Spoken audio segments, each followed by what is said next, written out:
एक लाल बंदर की कहानी सुनी? कुछ आप लोग कुछ कहानियाँ आपको सुननी पड़ेंगी। हाँ,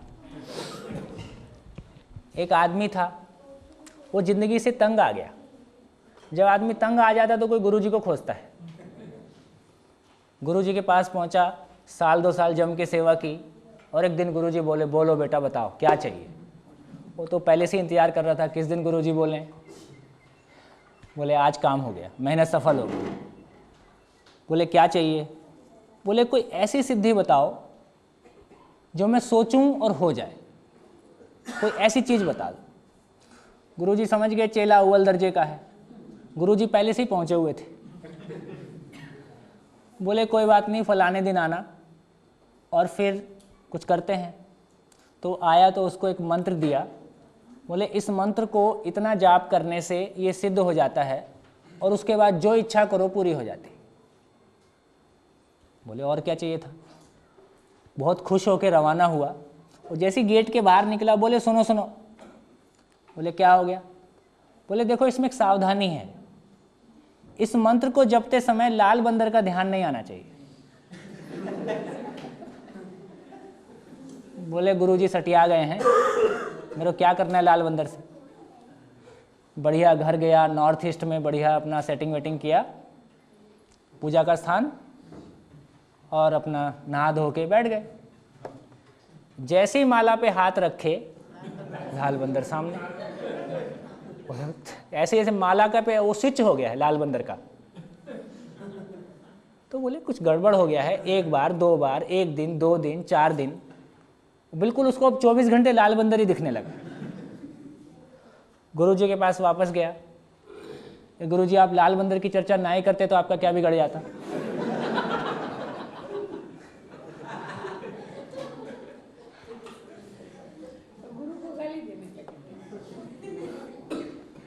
गुरु बोले बेटा तुम मानव बन जाते तो मैं क्यों ये करता।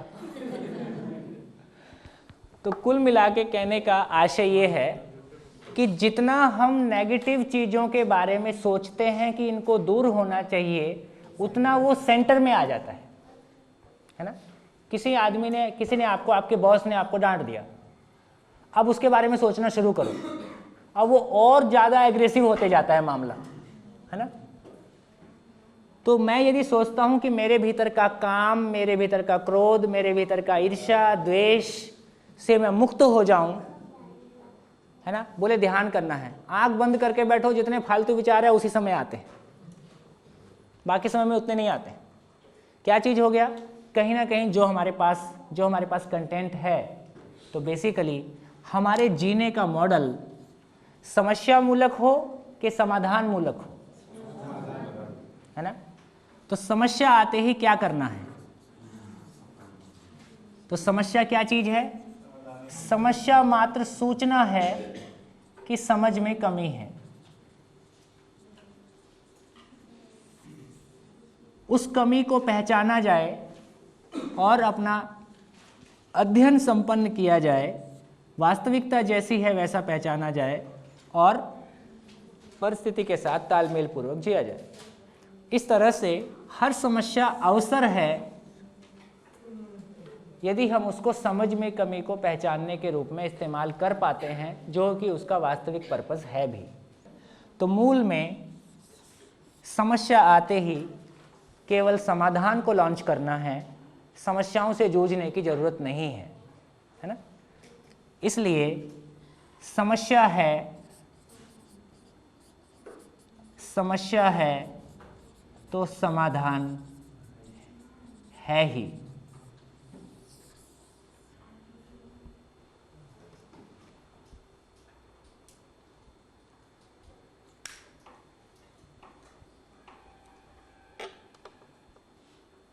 बढ़िया,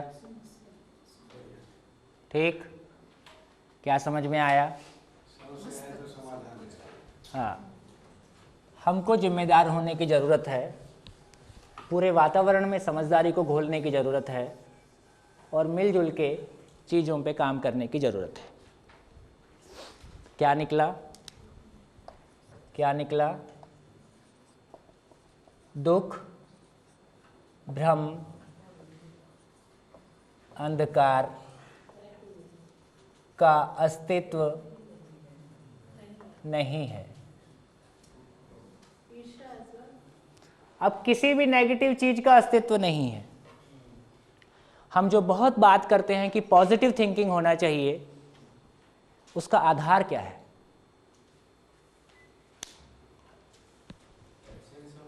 ये नहीं होना चाहिए। Because there is nothing negative that exist. प्रकृति में कुछ भी नेगेटिव एग्जिस्ट करता ही नहीं है। Everything is in order and it has a defined role in bigger order, so everything is in coexistence. हानि क्या चीज है? Loss, mismanagement and misuse. Existence में कोई लॉस नहीं है। कैसी इकोनॉमी है एग्जिस्टेंस की? Economy of abundance. पदार्थ अवस्था के जिंदा रहने के लिए जितना पेड़ पौधों के जिंदा रहने के लिए जितना पदार्थ चाहिए उसकी आवश्यकता से बहुत अधिक है। एक बीज डालो, कितने बीज में मल्टीप्लाई होता है? थाउजेंड्स एंड हंड्रेड्स एंड जो भी कुछ है ना।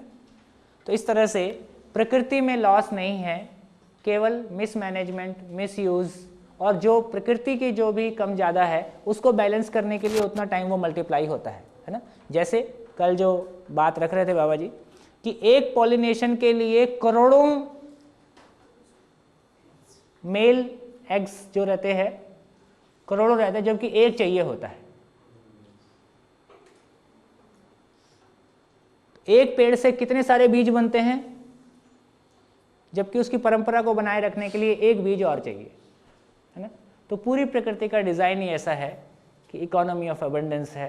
तो इसी आधार पे हमारी बहुत सारी गलतियां माफ़ हो जाती हैं, है ना। उसमें उतना गुंजाइश है, इतनी भी गुंजाइश नहीं है कि कुछ भी करेंगे सब कुछ ठीक ठाक अपने आप होता रहेगा।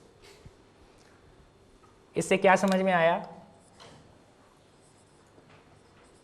दुख बराबर समझ में कमी की सूचना, है ना। और बाकी सब तो हो ही गया। निष्कर्ष क्या निकला? निष्कर्ष क्या निकला? क्या समझ निकला? निकला कि संसार में केवल सुख ही सुख है, होना केवल सुख का है, निरंतरता केवल सुख की है, स्वीकृति केवल सुख की है। दुख हमारी और हमारे जैसे और लोगों की समझ में कमी के कारण आपस में जो भी हमारा परस्पर विरोध बनता है उसके कारण है ना। ये हमको समझ में आता है। इससे क्या समझ में आता है? यदि ये समझ में आता है तो ये स्वीकार होता है जीवन नित्य उत्सव है। क्या? जीवन संघर्ष है।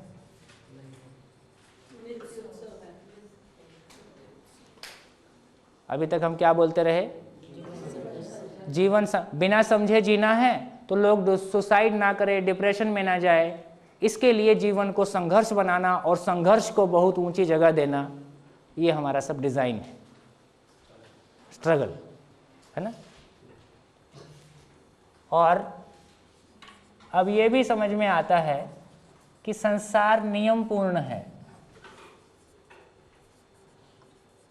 या संसार माया है।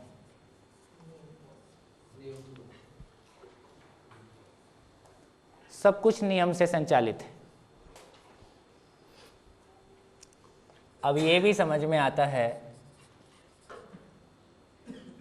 सुख और सुख की निरंतरता है। क्या बोल रहे थे? सुख दुख साथ साथ है।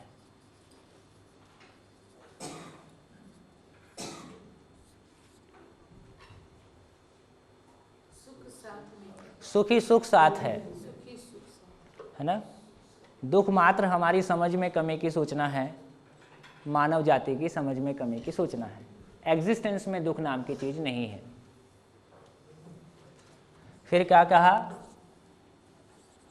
है ना, यह मृत्यु लोक है।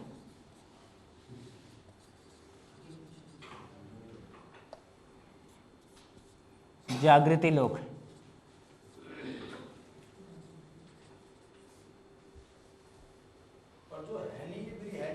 है?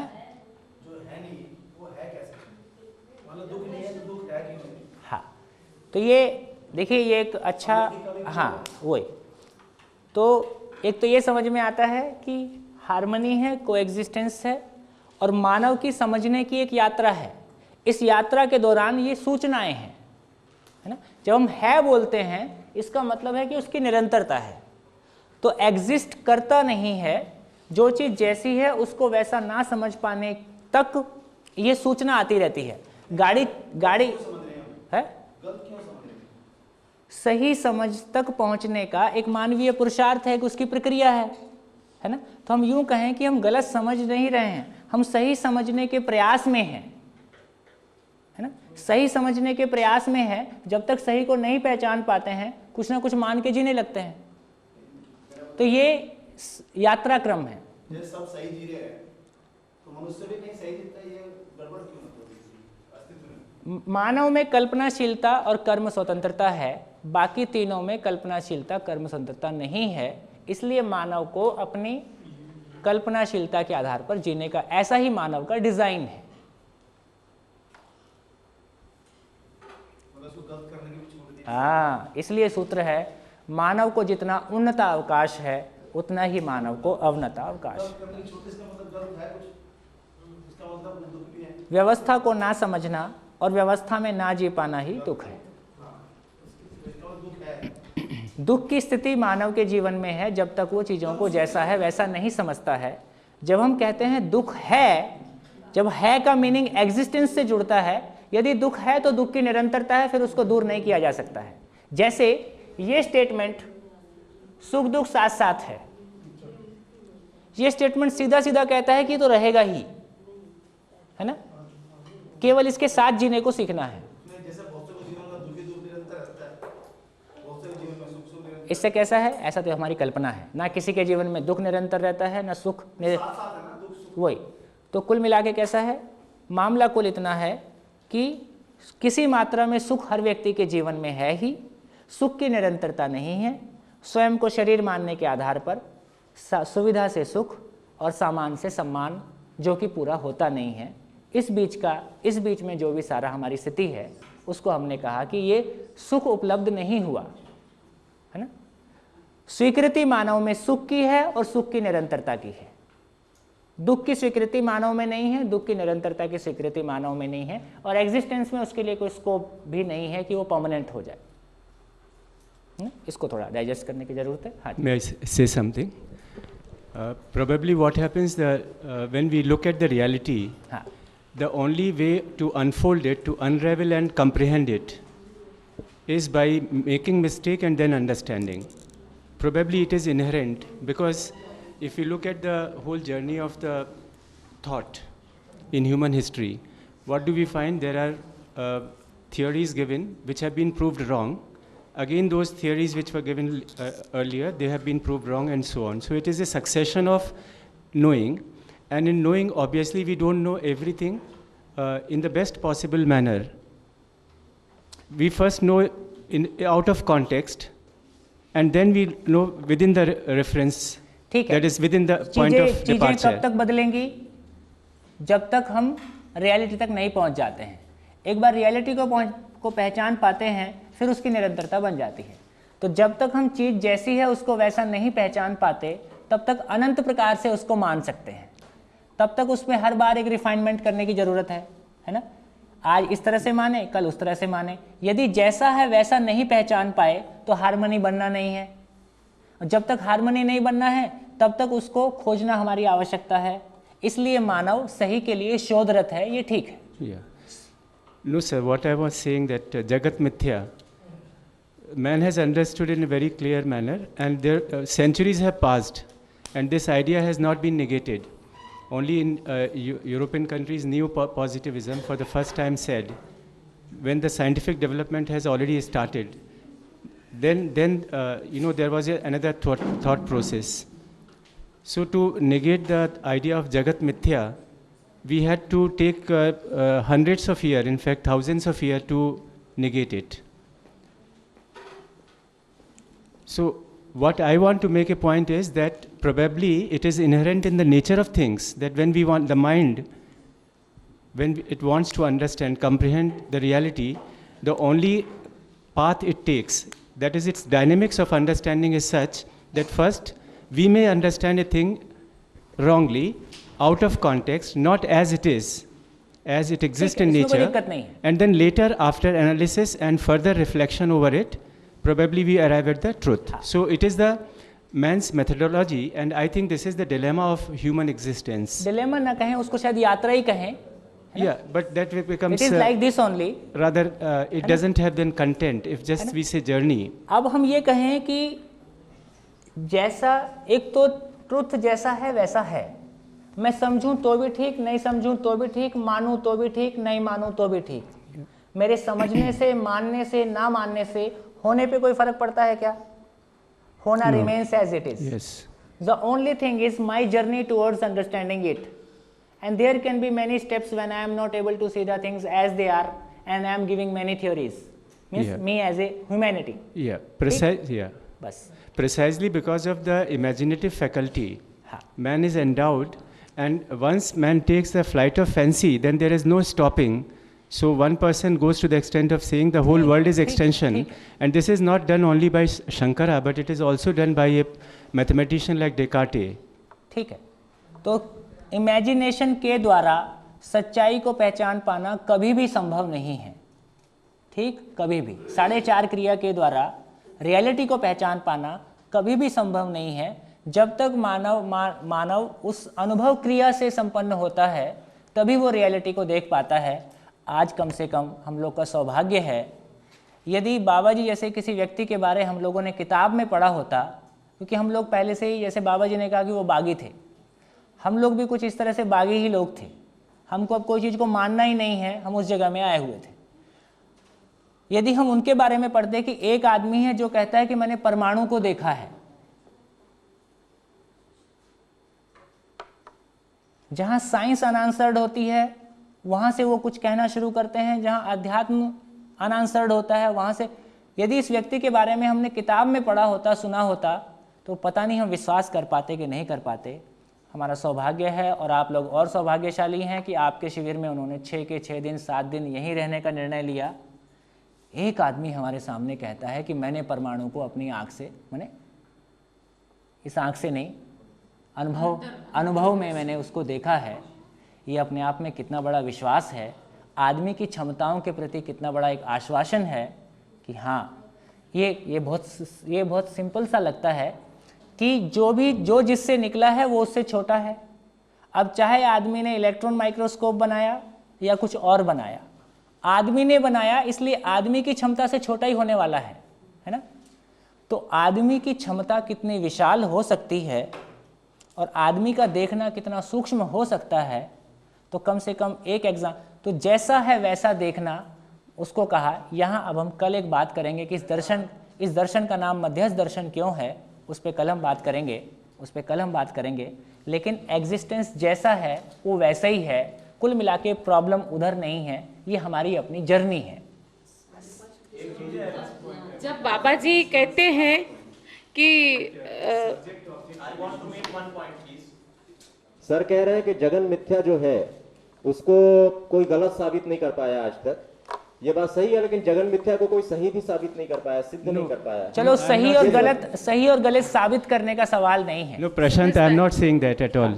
I am not saying. Let me make it very clear. It will take 1 minute. I meant that there is a relationship of subject and object. When there is a subject, a thinking being, there is an object which is outside the thinking being, and I want to know what is water, or I want to know what exists outside me. There is a relationship.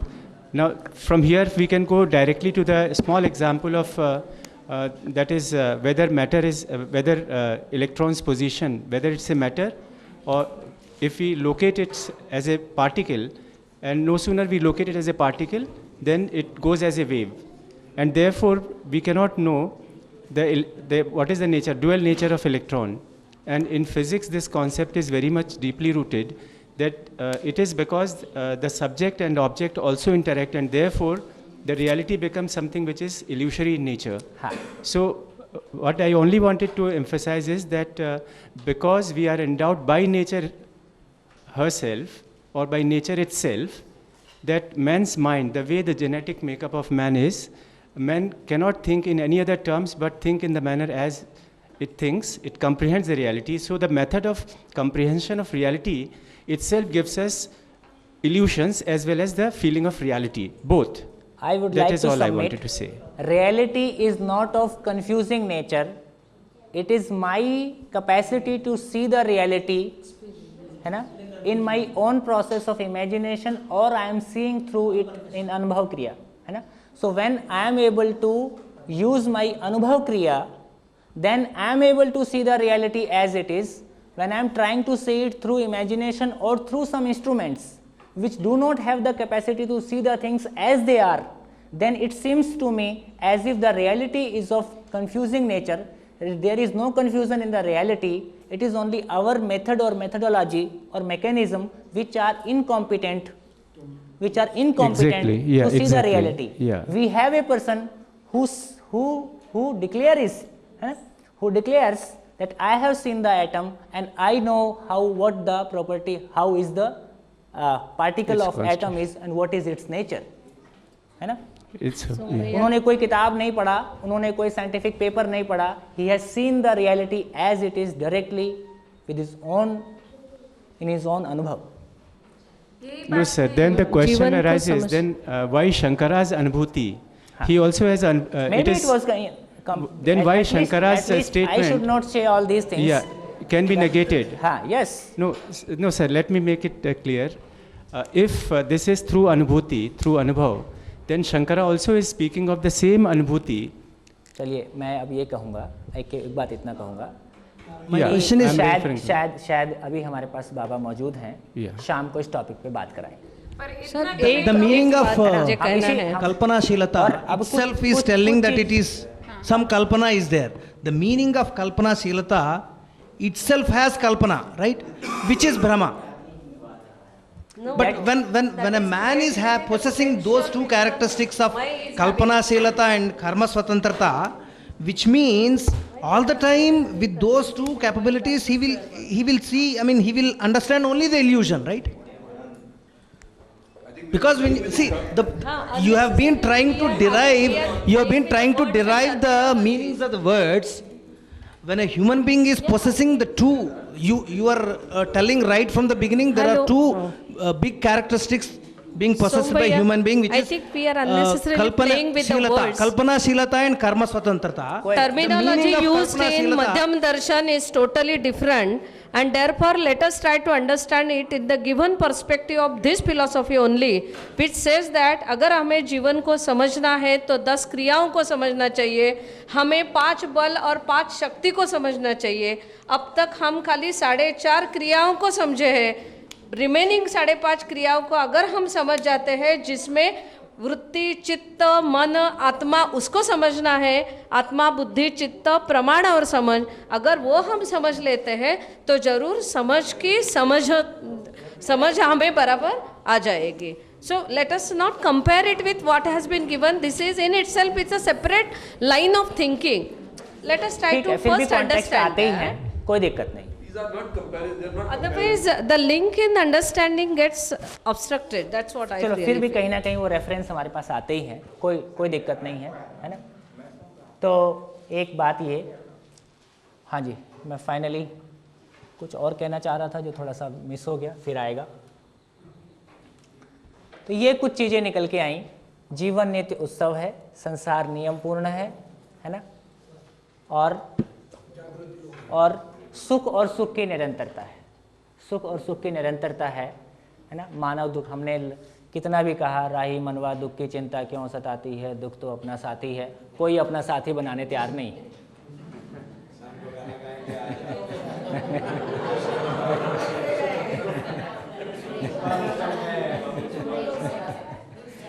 है ना, बढ़िया, ठीक.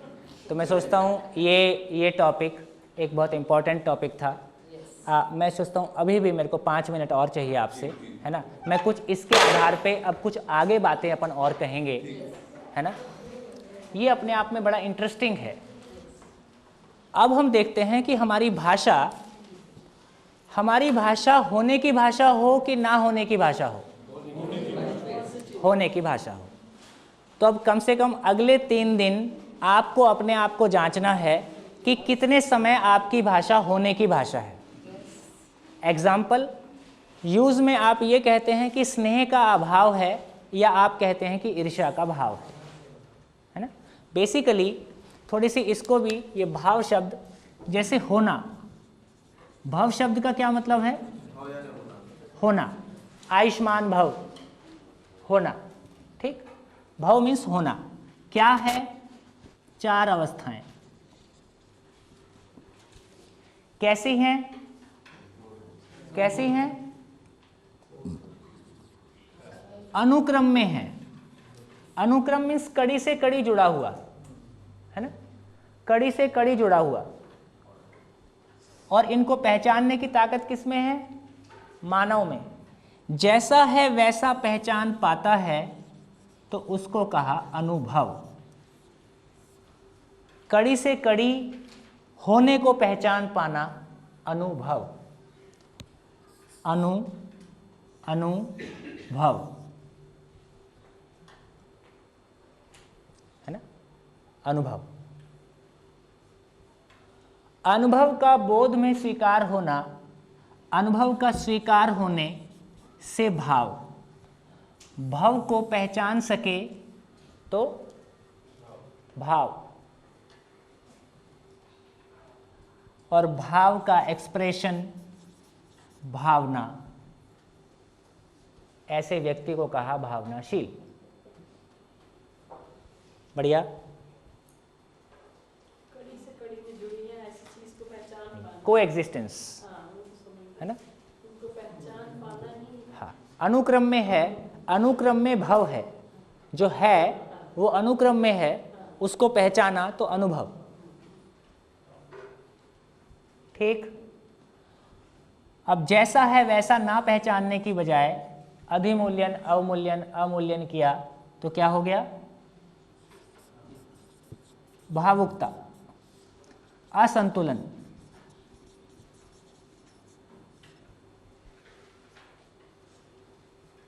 ठीक। क्या हो गया?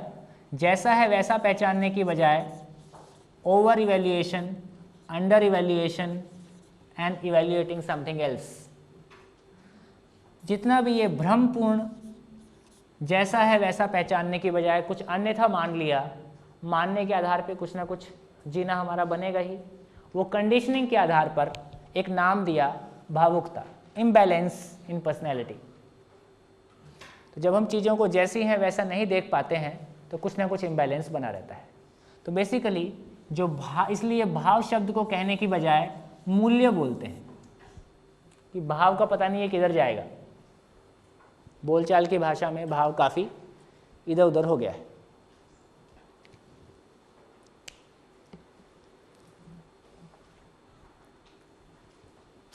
तो अनुभव बिल्कुल एक अलग चीज़ है। रूटीन में हम उस शब्द को कैसे भी इस्तेमाल करते हैं। अब कुछ एग्जाम्पल हो जाएं। एग्जाम्पल से पहले मैं कुछ कहना चाहूँगी। जब परमाणु की बात आई तो आई स्टॉप्ड माई सेल्फ कि जब कोई 85 इयर्स के हैं बाबा जी, जब वो आत्मविश्वास से बोलते हैं कि मैंने अंतर्दृष्टि से ये सब दर्शन किया है, तो मैं समझती हूँ कि इसका प्रूफ तो नहीं होना चाहिए, ये ही प्रूफ है और इनसे ही हमको मानना चाहिए कि ये अभी भी हम मानेंगे वास्तविकता नहीं। है। अभी भी हम पर मानेंगे ये, नहीं। हाँ, भले नहीं मानेंगे, पर अगर ये रास्ता हमको कोई बता रहा है तो जरूर वो रास्ते पे जाके एक्सपीरियंस लेके एक बार उसको एक्सपेरिमेंट करना चाहिए, है ना। हम प्रैक्टिस करके, हम एक्सपीरियंस करके देखेंगे, हम प्रैक्टिस करके। तो मैंने 2 बातें कही थी, जीने के लिए मानना और जानने के लिए मानना, है ना। यदि कोई चीज़ हमको लॉजिकली बहुत साउंड लगती है, प्रैक्टिसेबल लगती है, हम उसको प्रयोग करके देखेंगे। काफ़ी खुला हम चल सकते हैं। अब मैं कुछ एग्जाम्पल लेना चाहूँगा। जानने के लिए मानना, तो जानने के लिए मानना, है ना, अंडर कंसिडरेशन, विचाराधीन मामले। अब देखिए, एक तो हिंदी को लेके बात आई, क्या बात आई कि या तो हमको हर चीज़ को स्त्रीलिंग में कहना पड़ता है या पुल्लिंग में कहना पड़ता है, या तो उसको मेल बनाना पड़ता है। नदी बहता है, नदी बहती है, नाला बहता है ना। नदी और नाले में कोई लिंग नहीं है, तो हम जैसा है क्या वैसा कह पा रहे हैं? तो भाषा को वास्तविकता जैसी है वैसा कह पाने की आवश्यकता है कि नहीं है? है। एक कमी हमको ये पकड़ में आती है। दूसरा, एक और जो काफ़ी थोड़ा सा सोचने वाली बात है,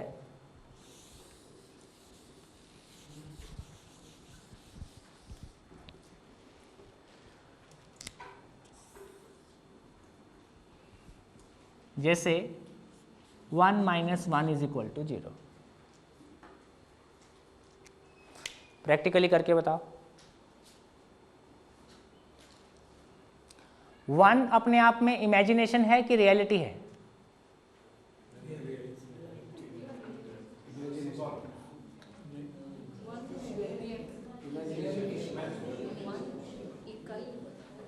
जब मैं कहता हूं 1 पेन, अब ये रियलिटी है।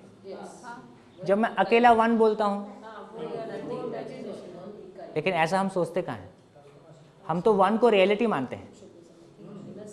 एक अब ये रियलिटी अब है 1 पेन। अब इनको माइनस करके 0 करके बताओ। वस्तु स्थिति हो जाती है और खाली 1 की बात करते तो ये अलग चार्ज है। 1 पेन माइंड ब्रैकेट के बाहर निकालो तो अलग बात हो जाती है। ये मुझे दे दीजिए, आपके पास 0 हो जाए। हाँ, ये ठीक हो गया। इनको दे दूं तो मेरे पास 0 हो गया, पर पेन खत्म हो गया क्या?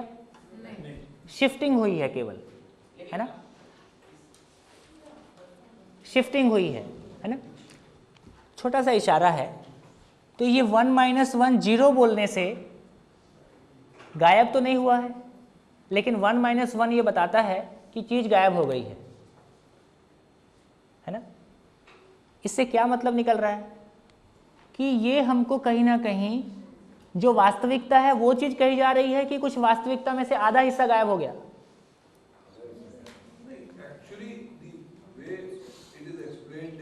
आपके पास एक पेन है, आपने उसको एक पेन दिया तो आपके पास कोई पेन नहीं बचा।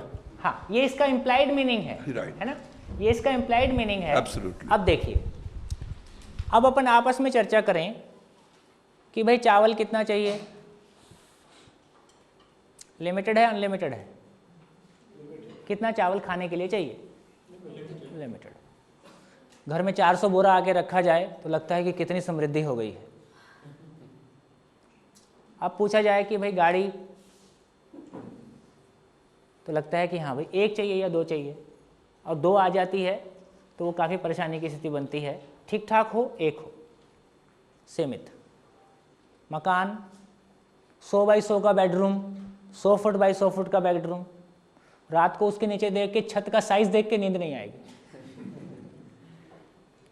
15 बाई 15 एक्स, है ना? कहीं भी बनाएं हम लगभग ऐसा ही बनाते हैं। 20 बाई 20 बना लीजिए। जब भौतिक वस्तुओं की बात करते हैं तो हर जगह हम बिल्कुल सीमित रूप से अपनी आवश्यकता को डिफाइंड रूप से सोच पाते हैं। जैसे अब बोलते हैं पैसा कितना चाहिए,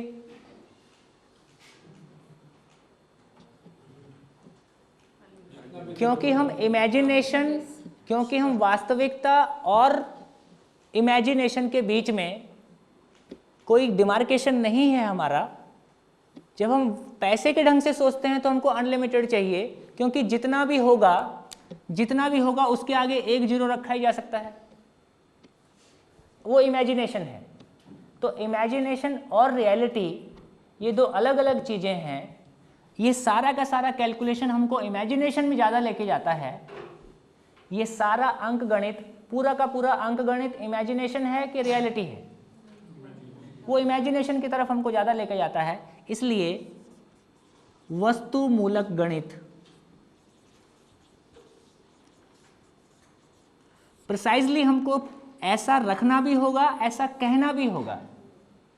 वो धीरे धीरे वो उसके पास शिफ्ट हुआ है, वो ख़त्म हो जाता है, वो अंडरस्टैंडिंग कहीं ख़त्म हो जाती है और सीधा का सीधा इमेजिनेशन पे पूरा पूरा काम चलता है ना? केवल एक ध्यानाकर्षण की बात कि होना को पहचानना, होने को पहचानना, है ना? एक ध्यानाकर्षण। एक और इंटरेस्टिंग बात है, जैसे हम कहते हैं कि sun rises in the east, ये क्या है? यूनिवर्सल ट्रूथ है, यूनिवर्सल ट्रूथ है। जिधर सनराइज होता है उधर कोई बोर्ड लगा है क्या ईस्ट का? एक तो सनराइजेज, ये रियलिटी है कि कुछ और है? अर्थ राइज करती है कि सनराइज करता है? सन स्टेशनरी है अर्थ के रेफरेंस में, और अर्थ रोटेट करता है ना? तो एक तो सन राइज नहीं कर रहा है, रियलिटी। एक तो सन राइज नहीं कर रहा है। दूसरा, जिधर सन दिखाई देता है हम उसको ईस्ट बोलते हैं, है ना? सन ईस्ट में, एक मिनट, वही मैं सिर्फ ये ध्यानाकर्षण कर रहा हूं कि भाषा और होने में कितना फर्क है। मेरे कहने से सन का बिहेवियर चेंज तो होने वाला नहीं है। तो एक तो सन राइज नहीं करता है, दूसरा जिधर सन दिखाई देता है उसको हमने ईस्ट माना है, ईस्ट का कोई एग्जिस्टेंस नहीं है। तो sun rises in the east नहीं है, जिधर सन दिखाई देता है उसको ईस्ट बोलते हैं। मीनिंग ये है, मून के ऊपर जाएंगे तो east will be something, east बदल जाएगा। राइज होने के पहले ईस्ट दिशा ढूंढता है, ऐसा कुछ नहीं है। हाँ, पता चला है, पहले वो एड्रेस लोकेट कर रहा है कि ईस्ट किधर है, जब ढूंढते है ना? ढूंढते जाएंगे तो वेस्ट में चला जाएगा। ठीक। नेचुरली, इसीलिए बोलते हैं वो। हाँ, क्लियर? तो sun rises in the east, ये यूनिवर्सल ट्रूथ भाषा को नहीं बता रहा है, ये भाषा वास्तविकता को नहीं कह पा रही है। बढ़िया। इस तरह से टाइम, जैसे किलोमीटर्स, ये किलोमीटर इमेजिनेशन है कि रियलिटी है? हमारा अपना बनाया हुआ है, हमारी अपनी सुविधा है वो। तो ये इमेजिनेशन, ये वास्तविकता नहीं है। तो अब हमको वो सारी चीजों को ढूंढना होगा जो जो वास्तविकता नहीं है।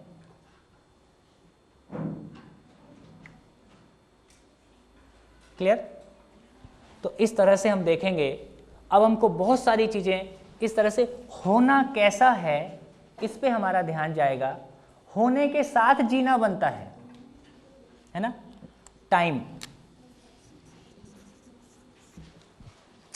टाइम रियलिटी है क्या? टाइम क्या चीज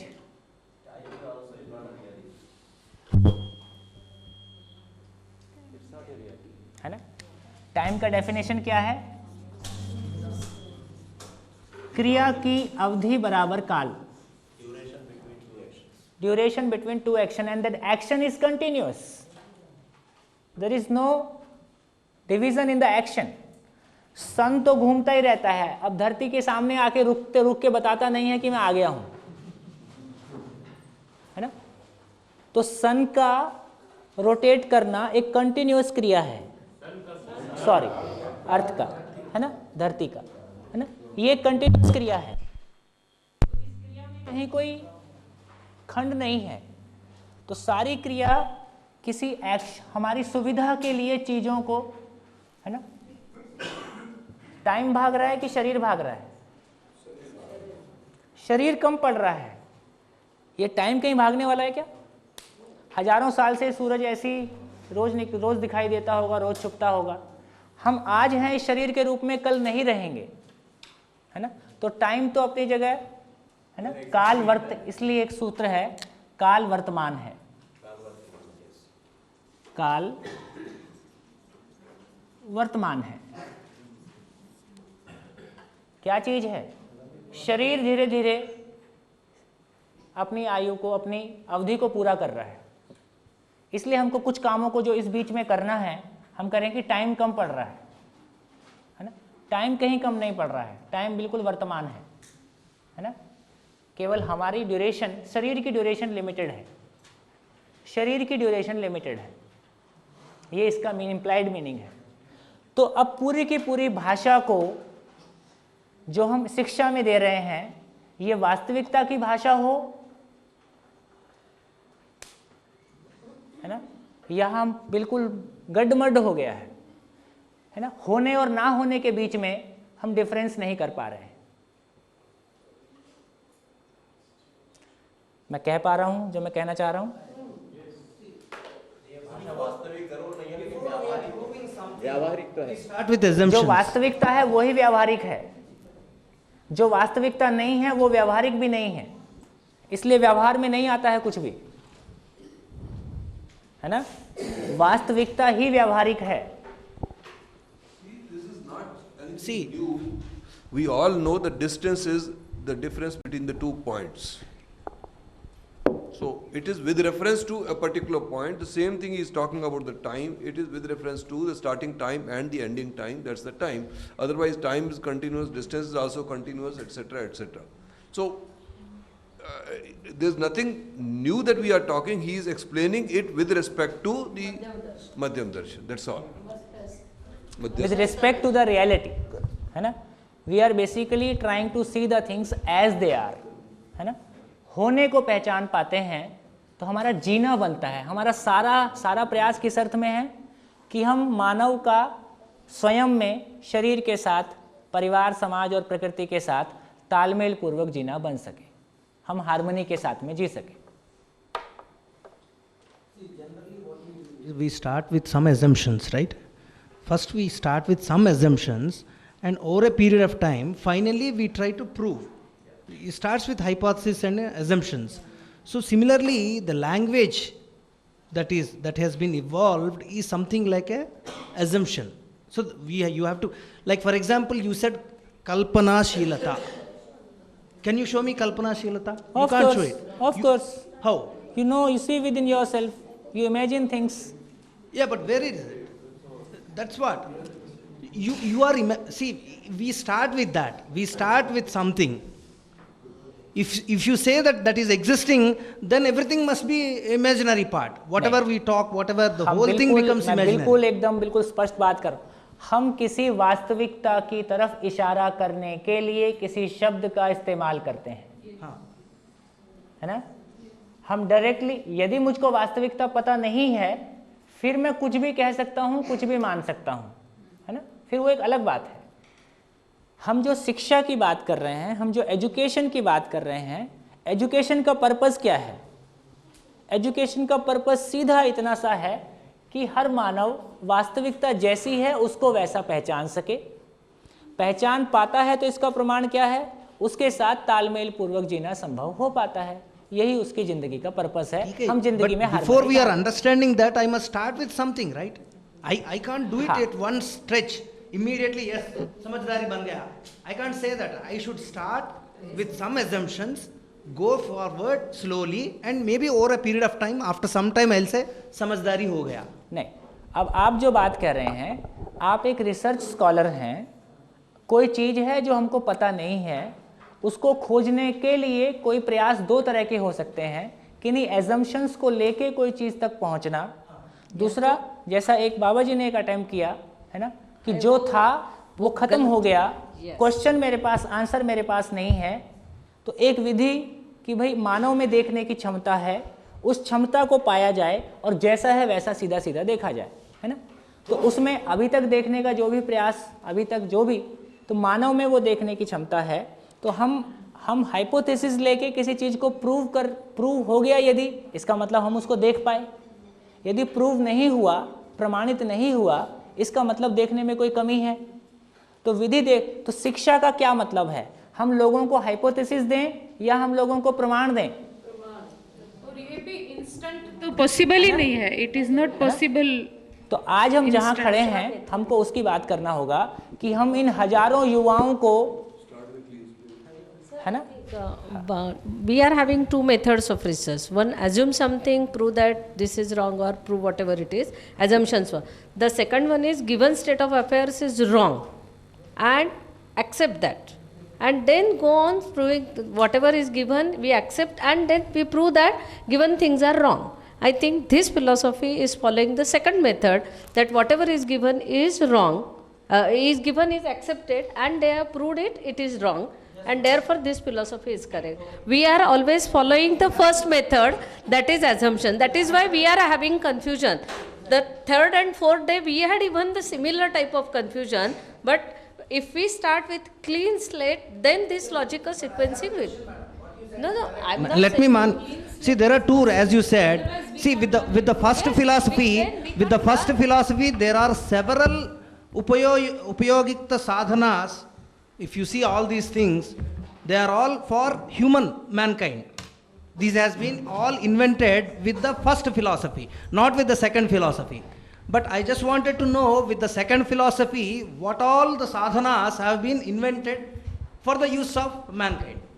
Let us remind ourselves of one table he had given yesterday: Adhyatma, Vijnan and Saha Astitwavad. Adhyatma, what is the Laksha? Paramananda. Disha, Pramanit nahi. Vijnan, kaha ja rahe hain? We don't know. What is Disha? We are not yet very clear. Saha Astitwavad, with Babaji's experience and whatever philosophy and whatever logic they are giving, they are clear in their Laksha, they are clear in their Disha. Now we have to start it with Samajhdari journey on that particular road. So I think till we understand fully the logic of it, till we go to the sixth day. Yes. Yesterday you told So an what example he has of been requesting us to wait till sixth day. Let us try to understand it fully, and then we will try to cross check it, compare it, analyze it, and then do whatever we want to have it with it. हाँ, इसका मूल्यांकन teacher का उदाहरण दिया है, teacher का शिक्षक का उदाहरण दिया था कि बच्चा जो है उसने बोला कि जो टीचर बोलता है वही सही है। तो जब बच्चा बोलता है, क्योंकि बच्चे ने वो देखा है कि जो he is my God just now, क्योंकि बच्चे के लिए वो भगवान है, तो जब हम एक बार ये मानने की बात है, पहले ही बताया कि मानना नहीं मानना दूसरों के ऊपर है, पर हाँ, मानना के बाद जानो, जानने के बाद निरीक्षण करो, एनीथिंग यू, पर जो चित्र हमारी आंखों के सामने स्पष्ट किया जा रहा है, अगर उसमें भी हमें कोई डाउट है तो पहले हम जांचेंगे। ऐसा नहीं कि आज सामूहिक सूरज ढला और कल तक हमको इनको इम्प्लीमेंट करना है, that is not there. Somji, I think it's important, क्योंकि सभी इंटेलिजेंट लोग हैं, there is a methodology of trying to evaluate things कि let's first seek to understand the proposition, and then we will have all the right to offer our na. I think kya ho raha hai ki what is happening is we are wasting a lot of time in midway, but मैं नहीं कह रहा कि I think questions होने चाहिए, but they should be related to what is being discussed at that moment for clarification of that, rather than taking it out of context. This is my request. You are giving time to speak, so Gadi is going on some other track. So wait. मेरे को पता है गाड़ी ऐसी लौट के आती है।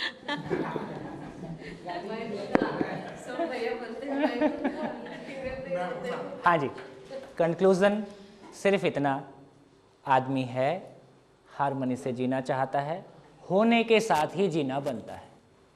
होने को पहचानना मानव का महिमा है, गरिमा है, वैभव है, यही उसकी खुशहाली है, यही स्वयं के प्रति विश्वास का आधार है। तो होने को पहचान पाना, होने का मतलब है कोई भी यदि शब्द है, अब हमको बुक्स पढ़ना नहीं है, पढ़ने वाले काम को बंद करा दो, यूनिवर्सिटीज़ को बंद करा दो। ज़रूरत किस बात की है? समझने की ज़रूरत है। हर शब्द के पीछे कोई अर्थ होता है ना? उस अर्थ के पीछे कोई रियलिटी है। अब चाहे हम मैकेनिकल इंजीनियरिंग पढ़ेंगे, कि हम इलेक्ट्रॉनिक्स पढ़ेंगे, कि हम फिलॉसफी पढ़ेंगे, हर शब्द के पीछे हम उसका अर्थ ढूंढेंगे। अर्थ क्या है? अर्थ क्या है? व्यवस्था में भागीदारी, उपयोगिता और रियलिटी के नाम से 4 अवस्थाओं में से या कुछ और बात करेंगे, कुल मिला के कोई रियलिटी है। तो ये समझने का प्रोसेस है ना संजय जी?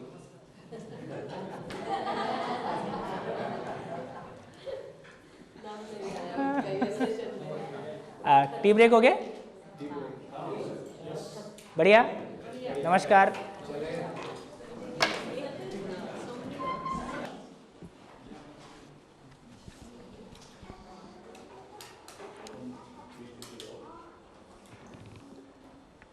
यदि हम फिलॉसफी के ढंग से देखें, अभी जो टॉपिक पे हमने बात की ये काफ़ी एक इम्पॉर्टेंट प्रेजेंटेशन था।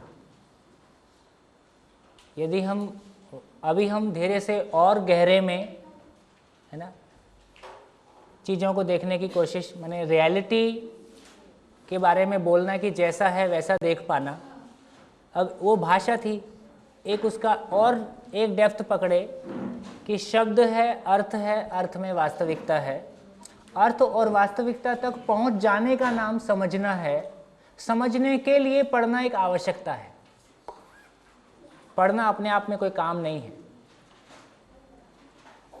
अभी मेरे को किसी ने SMS दिया, खैर उन्होंने बता भी दिया जिसने दिया, है ना, अच्छा SMS था, पढ़ देता हूँ, मेरे को याद नहीं रहता है।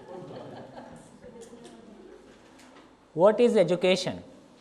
Education is a system in which we waste 1/4 of our life to learn how to waste remaining 3/4 life.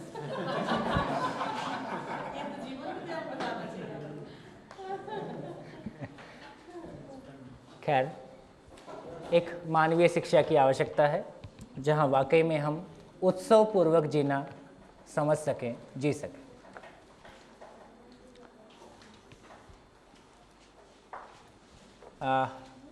मैं थोड़ा फीडबैक चाहता हूँ कि पिछला सेशन आप तक कुछ पहुँचा है या मैं कुछ कह के रह गया।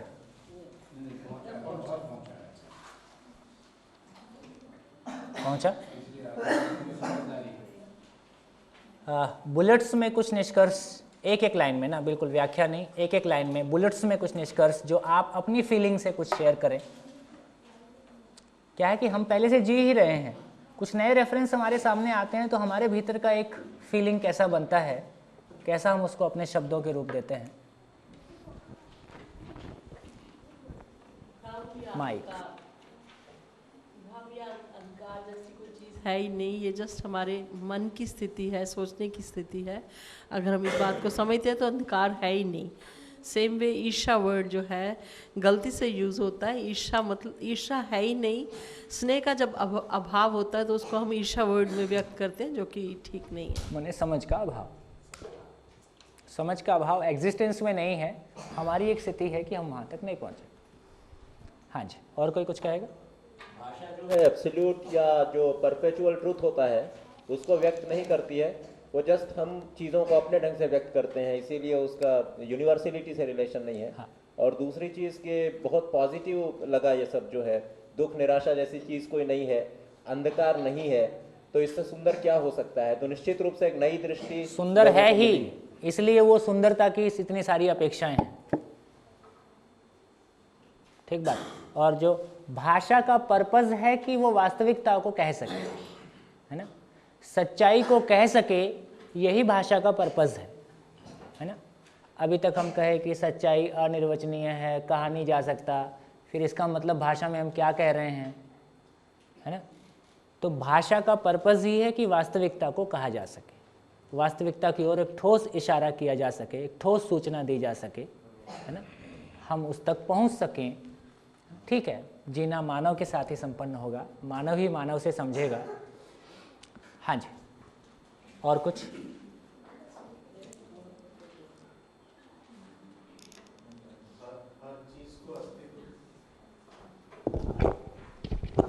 Correlate everything with its existence. With its existence, हाँ. Otherwise, even language or geography or science, we won't use the word science now. We may call it as environmental science. That is what I feel. Or we don't have history now. We have only civics and community living.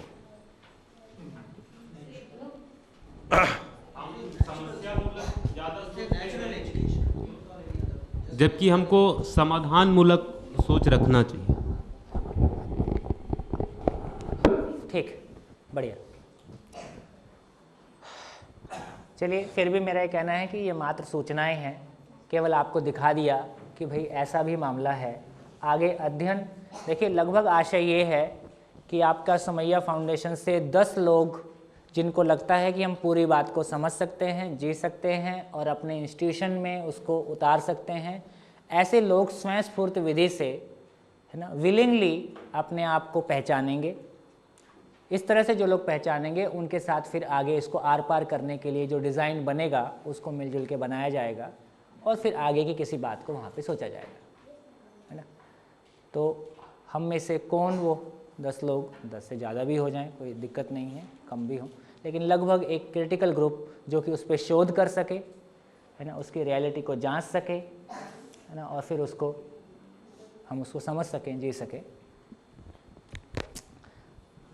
तो मैंने शुरू किया था कि प्रकृति में व्यवस्था को समझना और जीना, इस पे हम लोग बात करने के पहले समझना को समझने की कोशिश हमने की, है ना, समझ कर समझना सब कुछ तो बेसिकली शब्द के पीछे अर्थ और वास्तविकता। अब किसी बुक को इस तरह से पढ़ के देखिएगा,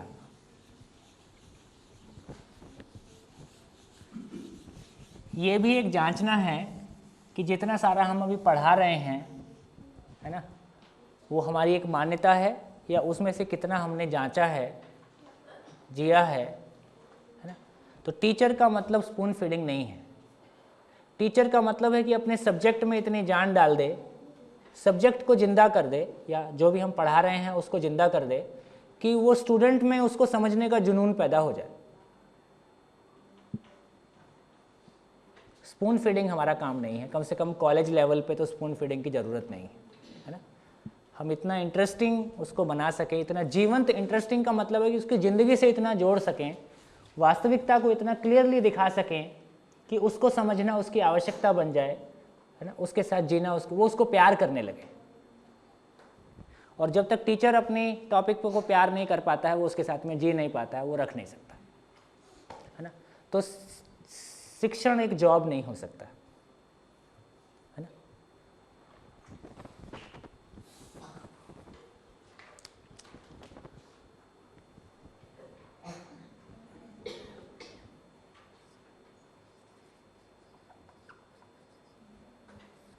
अस्तित्व में व्यवस्था को समझना, जो भी कुछ है, what ever is there,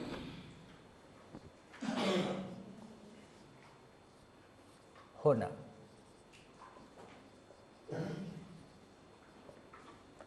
existence, होने को देखें। एक तो यूनिट्स हैं, है ना, यूनिट्स हैं, 4 अवस्थाएं हैं और 4 अवस्थाओं में कितने यूनिट्स हैं? अनकाउंटेबल, है ना, अनंत यूनिट्स। यूनिट्स को देखें,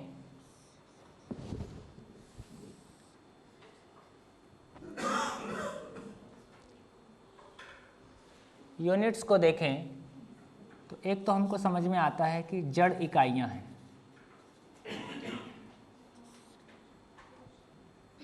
जड़ इकाइयों के मूल में कहें तो एटम है, परमाणु है।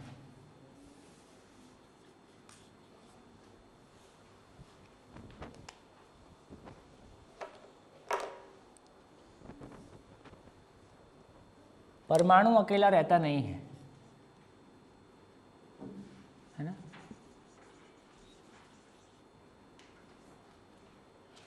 दूसरे एटम से जुड़ के मॉलिक्यूल, और मॉलिक्यूल और जुड़ के पिंड, जिसको हमने कहा मिट्टी, पत्थर, मणि, धातु, और इसको एक नाम दिया पदार्थ अवस्था। नहीं, बहुत सारे मॉलिक्यूल्स टुगेदर,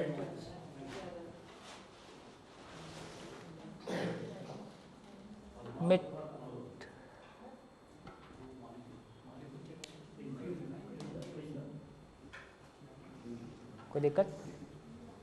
ये सब अपना सब पढ़ा हुआ है, देखा हुआ है, इसमें कुछ ऐसी, इसमें मैं कुछ भी नया नहीं कह रहा हूँ।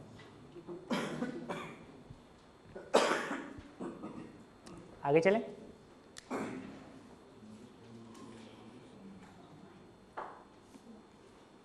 अनेक प्रकार के मॉलिक्यूल एक निश्चित ताप, दाब और नमी, टेम्परेचर, प्रेशर एंड ह्यूमिडिटी, इसको पाके एक रासायनिक क्रिया के फलस्वरूप बहुत सारे यौगिक का तैयार होना, और उसके फलस्वरूप में कंपाउंड स्ट्रक्चर्स, और अंत में कोई एक कोशिका का होना। कोशिका के आधार पे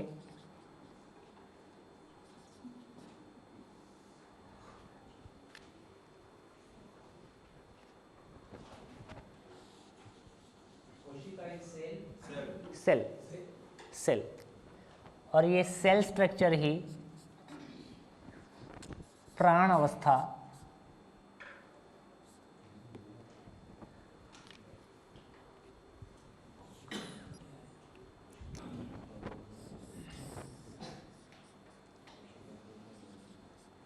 उससे, जिसको हमने कहा वेजिटेशन, पेड़ पौधा संसार माने सेलुलर स्ट्रक्चर्स, इसको हमने कहा प्राण अवस्था। इसमें केवल पेड़ पौधे नहीं हैं, है ना, आदि आदि। और यही सेल पशु पक्षी के शरीर और मानव शरीर,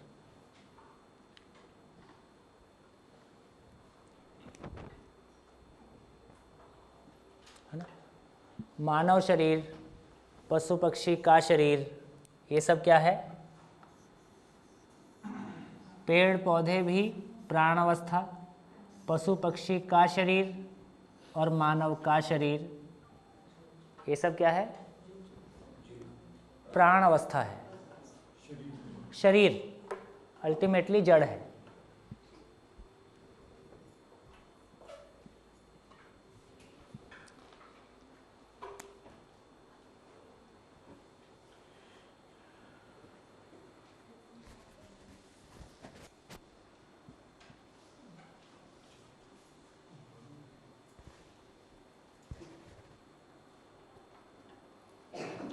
ठीक।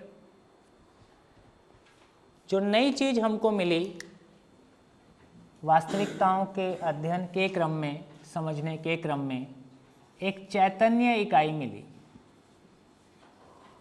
क्या क्या चीज मिला? क्या चीज मिली? क्या मिला? जीवन। और मैं बोल के उसको हमने, ये जीवन की क्या प्रॉपर्टीज कैसे समझ में आया? निरंतर सुख की चाहना, अक्षय बल शक्ति से संपन्न और अमर, है ना, और क्या? समाधान से सुखी होने वाली कोई वास्तविकता, है ना। ठीक।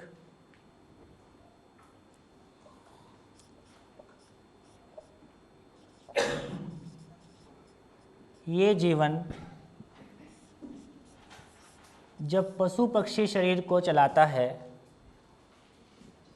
तो इसको बोलते हैं जीव अवस्था। यही जीवन जो मानव शरीर को चलाता है इसको बोलते हैं ज्ञान अवस्था।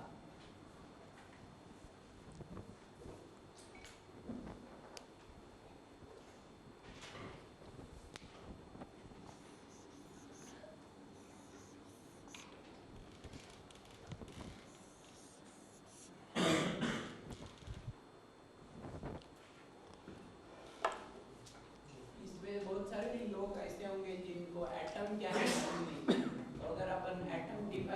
तो ठीक रहेगा। एटम क्या है?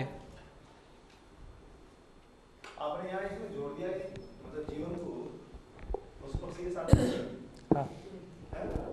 तो उसमें भी अक्षय बढ़ सकती है, पशु पक्षी में भी जीवन में वो संभावना है। अभी करते हैं बात, चल रहे हैं उधर ही चल रहे हैं, उधर ही चल रहा है।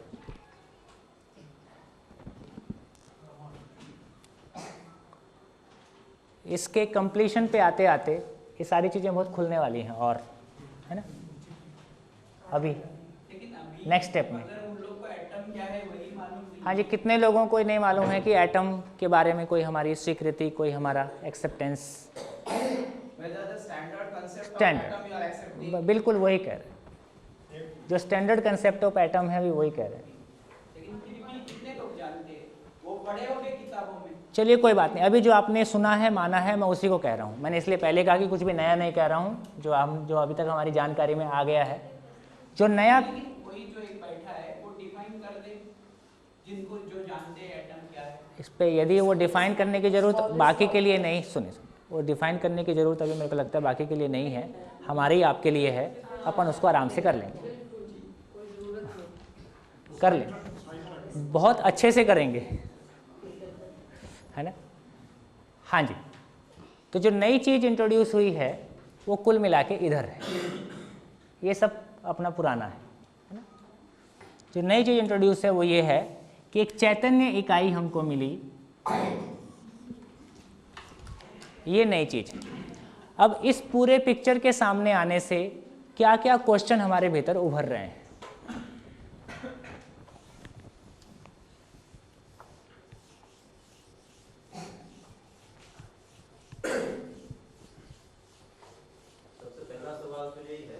हाँ कि रिएक्शन जब हुए और यौगिक बना कंपाउंड, ये टोटली प्योरली केमिकल रिएक्शन था, तो ये बायोकेमिकल कैसे हो गया, उसमें जीवन कहाँ से आ गया, ये मैं अभी नहीं बल्कि बहुत दिनों से सोच रहा हूँ ये चीज़। सारी बात करेंगे।